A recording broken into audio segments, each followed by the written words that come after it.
Hey family, welcome back in this video. This is AR and now today topic is what is the importance of a straight line? I repeat, what is importance of a straight line? So today I gonna explain about a straight line का इतना importance क्यों है, ये इतना महत्वपूर्ण क्यों है? Just why? So let me tell you.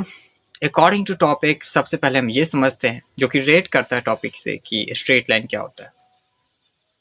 So straight line basically एक लाइन है या एक रेखा है जो कि ये बताती है कि वो रेखा जो है एकदम स्ट्रेट होके एकदम सीधी होगी। किसी भी एंगल से आप देखो, हॉरिजॉन्टली देखो, वर्टिकली देखो या फिर जैसे भी, वो लाइन सीधी होगी।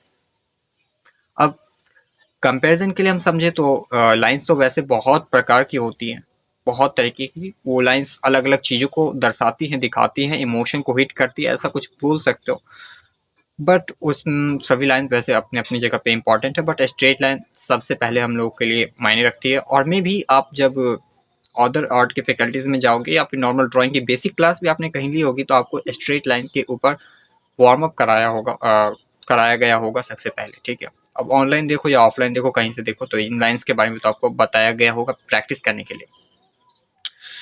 अब क्वेश्चन मार्क ये आता है कि ये लाइन्स इतनी इम्पॉर्टेंट क्यों है।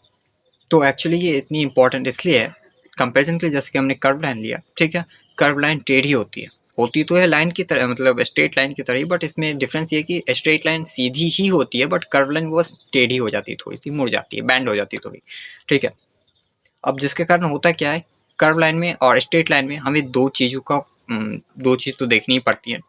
और स्ट्रेट लाइन जो है बहुत ज़्यादा सिंपल होता है। सबसे पहले सिंपल क्यों होता है, क्योंकि लाइन स्ट्रेट होती है। और दूसरी बात कि हमें जब हम ड्रॉ कर रहे होते हैं लाइन, तो हमें ये बात का ध्यान रखना पड़ता है कि जो लाइन हम ड्रॉ कर रहे हैं स्ट्रेट, वो कितना बड़ा ड्रॉ करना है या कितना छोटा ड्रॉ करना है, या फिर जो लाइन हमें ड्रॉ किए हैं, ठीक है, वो कितना बड़ा है या कितना छोटा है। सिंपल है एकदम, बस इसी बात का ध्यान रखना पड़ता है हमें स्ट्रेट लाइन।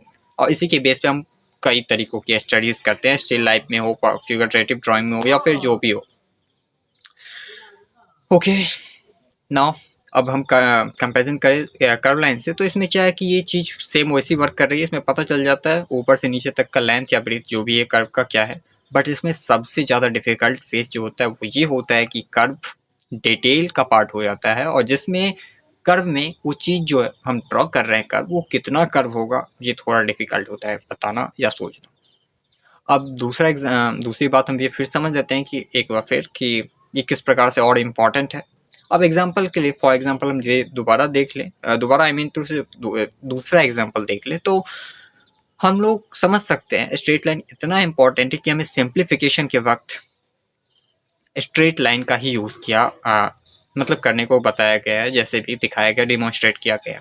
स्ट्रेट लाइन क्या, उसमें भी हम लोग जो ड्रॉ कर रहे हैं स्ट्रेट लाइन, वो कर्व लाइन को इग्नोर करने के लिए कर रहे हैं, ठीक है। और यहाँ पे हम कंपैरिजन भी कर्व से ही कर रहे हैं, तो समझ सकते हो कर्व डिटेल का पार्ट हो जाता है, जिसको इग्नोर करने के लिए हम लोग स्ट्रेट लाइन का यूज करते हैं। तो इसी से हम समझ सकते हैं ये कितना ज़्यादा इम्पोर्टेंट है।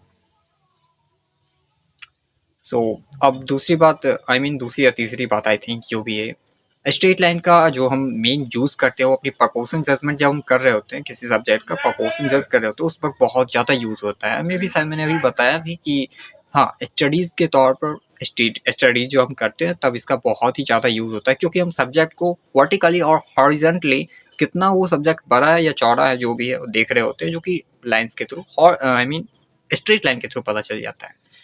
और स्ट्रेट लाइन कितना सिंपल होता है इसी से हम समझ सकते हैं।